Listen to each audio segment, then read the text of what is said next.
Olha, com a campanha eleitoral nas ruas, é preciso observar as regras, restrições e prazos estabelecidos na legislação eleitoral. Eu convidei hoje para uma conversa aqui o advogado Kennedy Diógenes, que é especialista em direito eleitoral, lançou um livro recentemente para acompanhar o processo eleitoral e ele vai nos chamar a atenção aqui para as principais regras e os principais prazos. Bom dia, Kennedy. Bom dia, Diógenes. É sempre um prazer estar com você, viu? Conversar com você e com seus ouvintes e telespectadores. Kennedy, lhe surpreendeu o número de pedidos de candidaturas ao TSE? Mais de 545 mil candidatos em todo o país. Surpreendeu. Na verdade, com o fim das coligações proporcionais, nós tínhamos uma estimativa de que ultrapassaria os 500 mil, meio milhão de candidatos, né? Porque a última eleição, em 2016, o TCE revelou que houve uma participação de 496 mil candidatos para prefeito, vice-prefeito e vereadores. Então, nós tínhamos a expectativa de que aumentasse significativamente, mas não ultrapassando a barreira de quase 550 mil candidatos. Realmente foi uma surpresa. E é bom para a democracia isso. Vários candidatos oferecem mais poder de escolha para os eleitores. Do ponto de vista da comunicação, é ruim para a gente fazer debate, por exemplo, com os candidatos aqui em Natal, são 14 candidatos a prefeito, né? Fica complicado você fazer um debate com todo mundo, né? Mas tudo bem, essa é a regra, estabelece que tem que ouvir todo mundo e tem que ouvir mesmo. Aqui em Natal são 14 candidatos a prefeito, temos aí quase 700 candidatos a vereador, Kennedy. Isso. A grande quantidade, como falei, com relação à questão da coligação proporcional, e isso é uma curiosidade interessante. O fim da coligação proporcional forçou que a eleição proporcional lançasse seu candidato à majoritária, para que ele pudesse puxar o voto para a coligação e formar para a proporcional e formar um número interessante para atender o quociente eleitoral. Isso é que causou essas questões todas, né? Por outro lado, tem também a questão da fiscalização, porque a quantidade de candidatos que tem hoje, muitos deles estão de olho no que pode e no que não pode fazer. Porque se sabe desde 2015, da mini-reforma eleitoral, que a grande diferencial das campanhas não é nem tanto a questão de você dar visibilidade ao que você pensa, aos seus projetos políticos, mas se ganha muito, se tem trabalhado muito a parte jurídica e contábil nessas candidaturas. Ou seja, é muito provável, e grande parte dos candidatos que vencem as eleições, eles mantêm a sua candidatura, mas mantêm quando observadas a parte jurídica e contábil. Só para você ter ideia, Diógenes, de 2012 a 2018, a 2016, o TSE cassou, a Justiça Eleitoral cassou em média um prefeito a cada 8 dias. Que coisa! Um prefeito a cada 8 dias. É um número significativo disso. Né? Isso, então, realmente, é uma coisa que tem que ter muito cuidado, e hoje os candidatos sabem que precisam fiscalizar os outros. Kennedy, antes da gente entrar naquela história do pode e não pode, né? Tanto para fazer campanha, como também a questão da prestação de contas, eu queria chamar a atenção do nosso internauta que, apesar dos pedidos de registro, esses pedidos precisam ser confirmados pelo TSE. A gente está naquele prazo, né, para análise dos registros de candidatura. Explica para a gente o que é que os TREs, né, a Justiça Eleitoral, está fazendo nesse momento. Exatamente. No momento que se faz o registro de candidatura, existe o que chama de publicação dos editais dos candidatos. E a partir da publicação de cada zona eleitoral, abre-se um prazo de 5 dias para que outros candidatos, coligações, partidos políticos e Ministério Público Eleitoral possam realizar o que chama de impugnação aos registros de candidatura.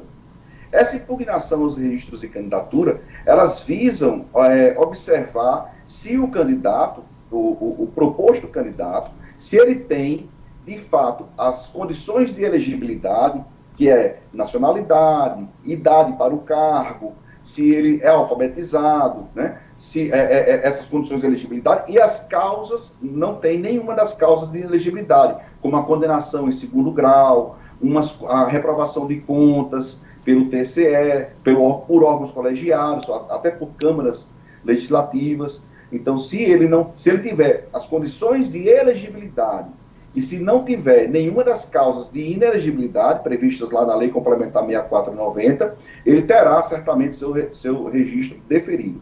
Né? Tem um prazo? Tem um prazo para o tribunal dar uma resposta sobre todas as candidaturas ou a gente segue nesse ritmo até as eleições? Não, tem um prazo, sim. Nesse novo calendário eleitoral, todos os processos de registro de candidatura devem estar julgados até dia 13 de novembro. 13 de novembro. 13 de novembro. 12 ou 13 de novembro, não me recordo bem, mas é o início, antes da eleição do primeiro turno. Né? Por quê? Porque eles precisam estarem julgados para poder dar segurança jurídica a quem vai votar e ser votado. Né? Mas fica praticamente... Tem processos que você vai para o segundo grau, para o TRE, vai para o TSE, e assim o candidato fica lutando. Enquanto o candidato ficar lutando, mesmo com o registro indeferido, e não tiver transitado julgado, ele vai poder fazer campanha eleitoral. É o caso do Marcelo Crivella, né, candidato à reeleição no Rio de Janeiro, que já foi declarado inelegível por unanimidade pelo Tribunal Regional do Rio, mas se mantém na disputa porque recorreu, né, entrou com recurso, e até que seja esgotado aí a possibilidade de recurso, ele continua candidato, né, o Kennedy. Ele é um exemplo nacional dessa história que Exatamente. Você está contando agora. Ele tem uma possibilidade de até 20 dias antes da eleição, se ele sentir que não vai reverter o caso dele no TSE, ele pode substituir. Lembra, Diógenes, que até 2015, antes de 2016, as candidaturas você podia substituir com 24 horas antes. Isso. Aí a lei mudou, e agora são 20 dias antes da eleição, ou seja, até dia 25 de outubro, ele poderá e deverá substituir o registro de candidatura dele. Na verdade, é o dia 26 de outubro, que é o último dia, 26 de outubro, é o dia para a substituição de candidaturas, né? Exatamente isso. Kennedy, para fazer isso. Olha, nós entramos numa campanha, a gente acompanhou no programa hoje a fala do ministro Barroso, ele pedindo cuidado aos eleitores, aos candidatos, aos partidos no modo geral, para duas coisas, né? Pandemia e fake news. Fake news a gente vai deixar para falar um pouquinho mais na frente, mas temos a pandemia aí. E vai depender de cada TRE os protocolos de biossegurança para a campanha nas ruas. Isso já foi definido no TRE do Rio Grande do Norte, Kennedy?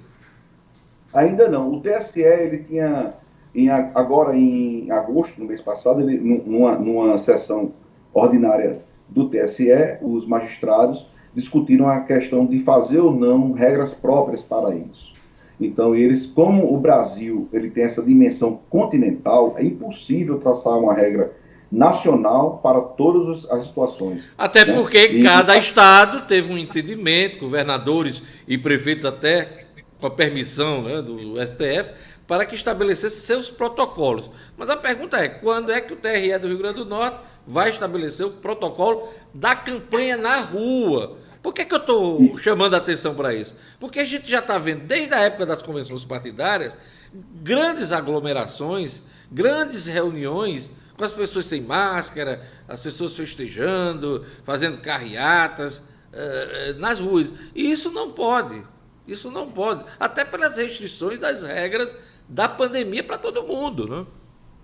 Exatamente. Como eu estava falando, a Justiça Eleitoral, ela jogou isso, ela atribuiu aos entes estaduais e municipais para que regulem a sua própria campanha de rua no sentido de aglomeração, na questão sanitária. Então, hoje, os municípios e estados, eles precisam regular isso, porque tem os decretos já que proíbem aglomeração acima de 100 pessoas, manter o distanciamento social de 1,5 metro a 2 metros de distância entre um e outro, né, salvo famílias. Então, nós já temos regras sanitárias para isso. Tá, mas são as regras gerais da pandemia. Eu estou insistindo nesse ponto porque, por exemplo, procuradorias eleitorais em outros estados estão até ameaçando os candidatos que promoverem aglomerações. Eles podem responder, né, por essas aglomerações e até perder o mandato.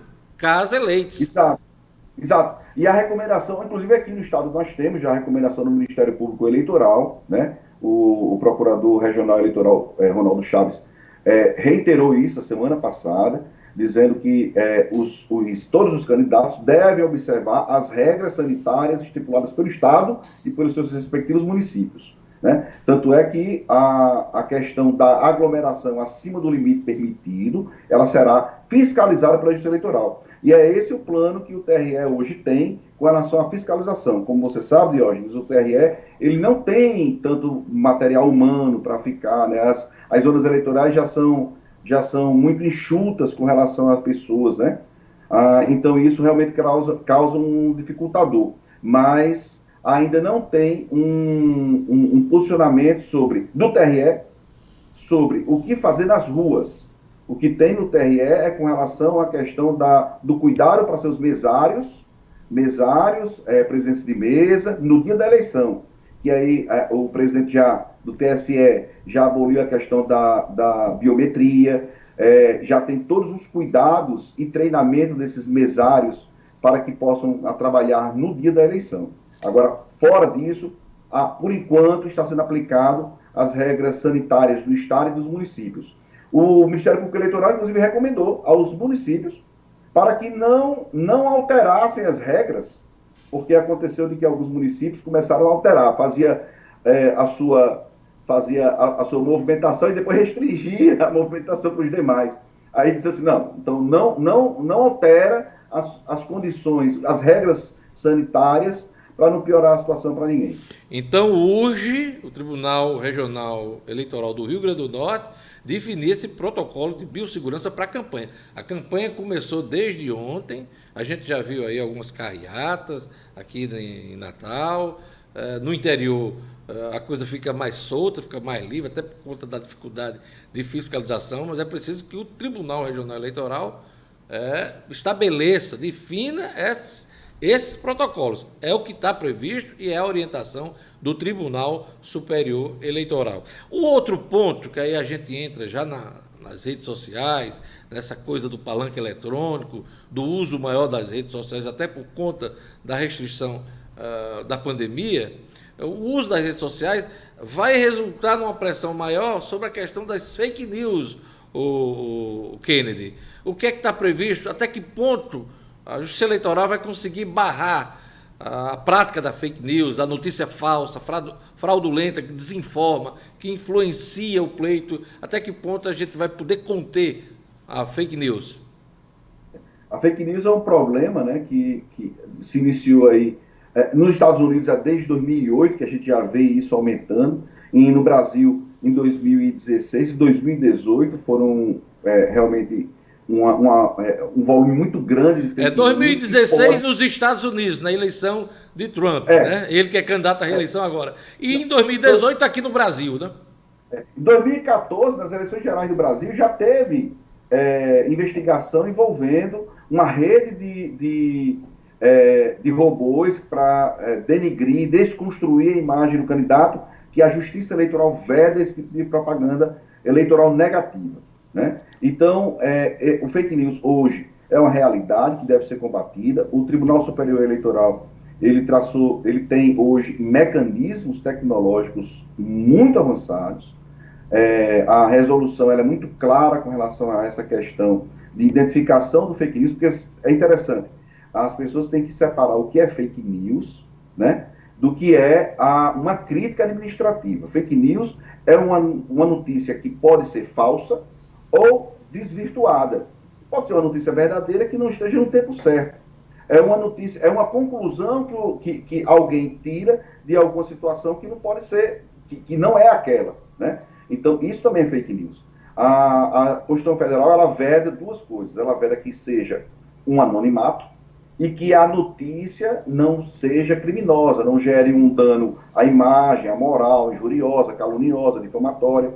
Esses são os impedimentos. O resto é liberdade de expressão. Então, a fake news é um termo americano, norte-americano, muito usado pelo Trump desde a eleição dele em 2016, mas o que a pessoa tem que ter na cabeça é que é notícia falsa, fraudulenta, que desinforma e que prejudica, no caso da eleição, geralmente os adversários. Em linhas gerais é isso, né, o Kennedy? Exatamente isso, você resumiu bem. E a resolução hoje do TSE, que trata sobre essa questão do fake news, ela é muito célere. Para você ter ideia, se houver a identificação de um perfil anônimo em uma rede social, qualquer que seja ela, nós pedimos em menos de 24 horas, esse perfil pode ser removido, está sendo removido pelo Tribunal Superior Eleitoral. Em parceria que tem com as redes sociais, né? O juiz então, de cada comarca vai poder fazer esse pedido, estabelecer e decidir essa questão rapidamente, Kennedy. Essa é a sua expectativa. Existe uma comunicação direta entre a Justiça Eleitoral e as redes sociais, Facebook, Instagram. Existe uma comunicação direta hoje com eles. Então, ele determina, o juiz determina a remoção daquele material considerado ofensivo, e as redes sociais, em menos de 24 horas, podem retirar, é possível retirar tecnicamente isso, né? Hoje, inclusive, a quebra de sigilo telemático com relação à identificação de IPs, de onde está partindo aquelas postagens, é possível identificar, rastrear e chegar até os criminosos, né? Nós temos casos aqui no estado do Rio Grande do Norte, nós chegamos a vários criminosos que utilizaram-se do anonimato, trabalharam na sombra da internet para poder desconstruir a imagem, ofender a imagem e difundir matérias mentirosas, e nós conseguimos identificá-los e responsabilizá-los. Kennedy, tem duas datas importantes que a gente precisa observar aí no calendário eleitoral. 9 de outubro, início da propaganda eleitoral gratuita no rádio e na TV, né? E a prestação de contas já para o final do mês, de 21 a 25 de outubro. Antes da gente falar da propaganda do rádio na TV, o que pode e o que não pode na propaganda de rua, o Kennedy? Propaganda de rua hoje, ele é limitado a passeatas, carreatas e distribuição de materiais gráficos. Aonde esses materiais gráficos? Eles são distribuídos, que chama de mesas de distribuição de materiais, nas calçadas. Hoje, você pode distribuir, colocar uma mesinha na calçada, pode colocar as bandeiras nas ruas, desde que sejam móveis, ou seja, que pessoas estejam segurando as bandeiras, e você pode distribuir materiais gráficos. Adesivos, né, nos carros, o tal da adesivaço, né? Adesivaço pode ser feito sem problema nenhum. O que a Justiça Eleitoral diz é que você não pode atrapalhar o tráfego de pessoas e de veículos no trânsito, né? A não ser que você seja um evento partidário, que você possa, por exemplo, uma passeata, uma carreata, que você comunique com 24 horas de antecedência a uma autoridade policial para garantir o seu local. O que é que não pode fazer? Não pode distribuir, isso é importante, as pessoas fazem isso, os candidatos fazem isso. Não pode distribuir qualquer tipo de material dentro de locais públicos, prédios públicos, não pode colar nada em prédios públicos, não pode distribuir também em locais coletivos, de uso coletivo, como clubes, associações, restaurantes, bares, armazéns. Uma coisa importante, não pode sujar a via pública, não pode espalhar faixas pelo meio da rua, nada disso pode, o Kennedy? Nada disso. Pintura em muro, não pode. Colar adesivos em postes, em placas, em árvores, nas praças, não pode fazer. Isso, inclusive, hoje, você lembrou bem, chama de derrame. É um crime específico do direito eleitoral, em que você pega o folder e você lançar vários folders do mesmo candidato lá, ele pode ser punido, tanto com multa, como também responder a um processo criminal com relação a isso. Esse derrame que você fez referência agora é muito frequente, por exemplo, no dia da eleição. Aliás, era muito frequente no dia da votação, onde o pessoal passava nas sessões eleitorais e jogava a propaganda dos candidatos no chão, sujando tudo, né? Que inclusive, Diógenes, desde 2016, quando mudou a lei, transformou isso em crime, foi na mini-reforma eleitoral 2015, já tem alguns casos de ações civis indenizatórias de pessoas que tropeçaram, de pessoas que fizeram qualquer tipo de... tiveram qualquer dano, idosos que caíram naqueles derrames e responsabilizaram o candidato que teve condenação. Que coisa, olha aí. E bem feito. Tem que responsabilizar mesmo. Propaganda no rádio e na TV começa no dia 9 de outubro. Definição do tempo dos candidatos vai acontecer, se eu não me engano, dia 5 de outubro. Tem uma convocação aí? Isso. Exatamente. Tem uma convocação da segunda zona aqui em Natal, né? Para definir esse tempo dos candidatos. Exatamente. E a propaganda eleitoral gratuita, ela vai de 9 de outubro até 12 de novembro. Ela se encerra dia 12 de novembro, o mesmo dia que será feito o último comício eleitoral, né? Que se encerra a participação de comícios. Seria 12 de novembro, que é a quinta-feira que antecede ao dia da eleição, no dia 15. Dia 13. No meu calendário aqui é dia 13. O último dia para divulgação paga na imprensa escrita, propaganda eleitoral, reprodução na internet, tudo isso no dia 13. 13 de novembro. Mas o comício é na quinta-feira, dia 12, não? É isso que tem na lei. Aí aqui, 14 de novembro, último dia para a propaganda eleitoral, mediante alto-falante, amplificadores de som e distribuição de material gráfico. Exatamente. 13 e 14 de novembro, que é na véspera da eleição, é vedado ao candidato falar ao povo. A última vez que ele falou ao povo vai ser no comício. E depois só pode ser transmitido mensagens ao povo, mensagens gravadas. Interessante, Diógenes, é que não pode os carros de som transitarem durante a campanha eleitoral, não tem como fazer hoje mais, sem ser com um evento partidário, uma reunião, um comício, uma passeata. Ele sozinho, como tinha antes, ele deve estar vedado, a legislação eleitoral vedou. Aqueles carros volantes na cidade sem evento, né? Só com evento agora, né? Agora, eu queria... Primeiro turno, dia 15, né? Dia 15 de novembro. No caso de Natal, é a única cidade do nosso estado que tem a possibilidade de ter um segundo turno. Segundo turno, dia 29 de novembro, né? Exatamente. Kennedy, por último, eu queria que você falasse sobre a importância da prestação de contas, né? Observar a prestação de contas dos candidatos, como você bem lembrou no início dessa entrevista.